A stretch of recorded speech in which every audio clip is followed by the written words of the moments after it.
ए सखी एगो बात कही। हाँ हाँ कहा ना, का बात बा कह। ए सखी कहत हई कि कुकुर के पूंछ कभी सीधा ना होला और नटवा मर्द कभी लंबा ना होला। सुना दिन भर नटवा काका करेला। ए सखी कहत हई सुना।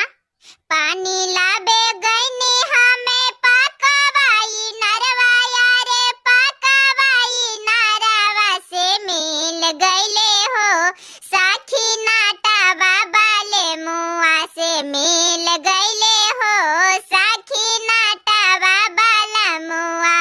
दिन भर रहे नटवा मछली मारई ते दिन भर रहे नटवा मछली मारई ते सांझा के बेरिया हो नटवा बैठे सिरहानमा सांझा के बेरिया हो नटवा बैठे सिरहानमा।